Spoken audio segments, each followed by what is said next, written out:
Hi guys, cinematic recap here. Before we start, warning. Spoilers ahead. Today, I'm gonna explain an American science fiction movie, called Gravity.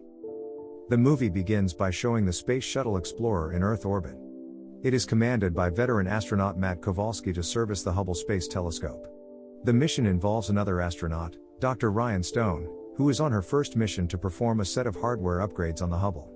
During a spacewalk, Matt, who has a lot of experience, tries to lighten the mood by telling some of his funny experiences while working as an astronaut.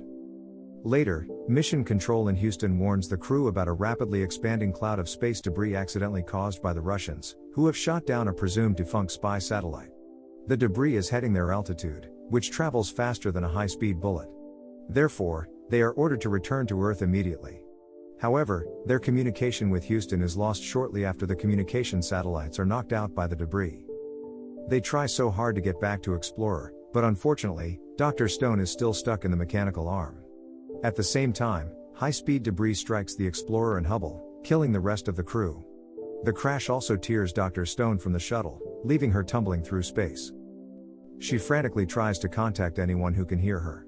At first, no one responds to her call, but a few minutes later, Matt finally receives the transmission from Dr. Stone and asks her location. He then asks her to flash the light, so that he can find her. Not long after, Matt finally comes using a manned maneuvering unit and tells Dr. Stone to stay calm and conserve her oxygen consumption because her remaining oxygen is less than 10%. After that, they return to the Explorer, only to discover that the Explorer has suffered catastrophic damage and the rest of the crew are dead. The two decide to use the manned maneuvering unit to reach the International Space Station, which is in orbit about 900 miles away from their current location. Matt also estimates that they only have 90 minutes before the debris field completes an orbit and strikes them again. They see a beautiful sunrise on their way to the International Space Station. Matt starts a conversation to calm Dr. Stone, who is still panicking because her remaining oxygen is now less than 2%. She eventually shares about her home life and her daughter, who died at the age of 4 in an accident. It has a very big impact on her life, which made her very sad because she had to accept the fact to live her days without her beloved daughter. A few moments later, her remaining oxygen drops below 1%, but luckily Matt tells her that there's a little spare oxygen in her suit. As they approach the station, Matt explains that the International Space Station's crew has evacuated using one of its two Soyuz spacecraft. However, the remaining Soyuz spacecraft shows damage with its parachute, making it unusable to return to Earth.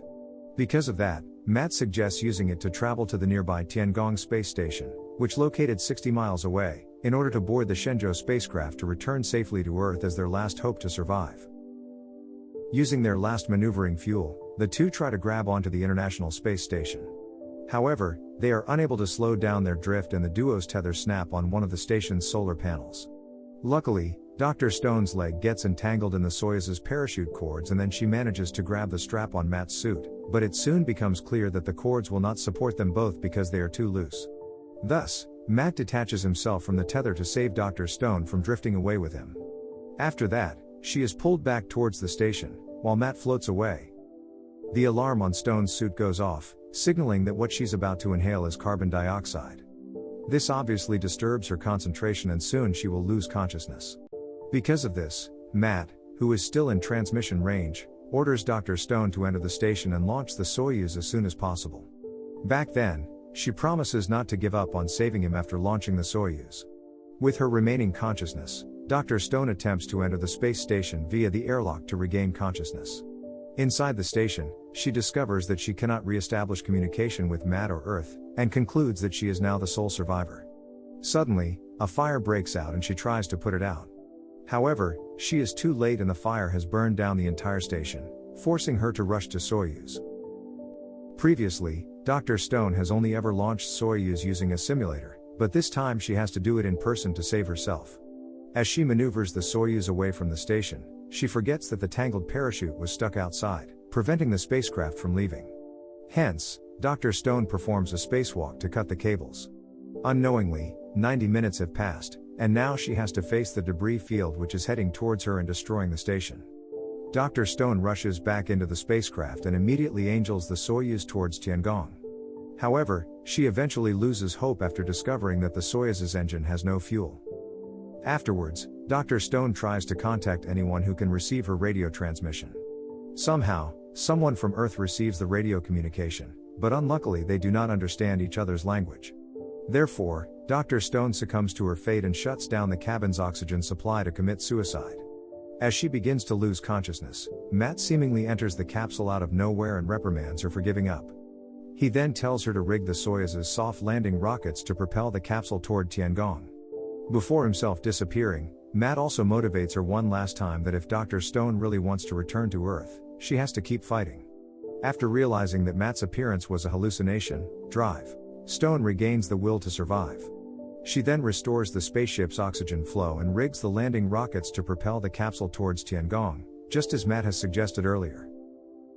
Since she is unable to dock with Tiangong, Dr. Stone ejects herself from the Soyuz and uses a fire extinguisher as a makeshift booster to travel to the rapidly deorbiting Tiangong. At the same time, the debris begins to strike the station. She manages to enter Tiangong's Shenzhou capsule to start the Earth landing module.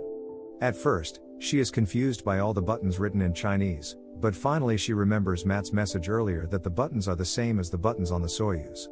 A few moments later, the entire station begins to collapse, forcing her to undock the capsule from Tiangong immediately while continuing to report her condition to Houston. It can be seen that the debris start to burn as they enter the upper atmosphere, including Dr. Stone's capsule. The Shenzhou capsule is able to enter the atmosphere despite being damaged by the debris while descending, and ends up landing in a lake. Meanwhile, radio communication from Houston informs her that she has been tracked on radar and that rescue crews are on their way. However, her struggle does not stop there. When Dr. Stone opens the hatch, the water rushes in, so she cannot get out of the hatch. Thus, she takes a deep breath and holds it until the capsule sinks, allowing her to swim through the hatch. She also needs to remove her spacesuit, which is weighing her down before swimming onto the beach. The movie ends with a scene showing Dr. Stone's success in saving herself while grasping the ground she misses so much. She then stands triumphantly and walks away, feeling the pleasures of gravity on the Earth. Subscribe to watch more videos like this, turn on notifications, and leave a like to help the channel out. Thank you for watching.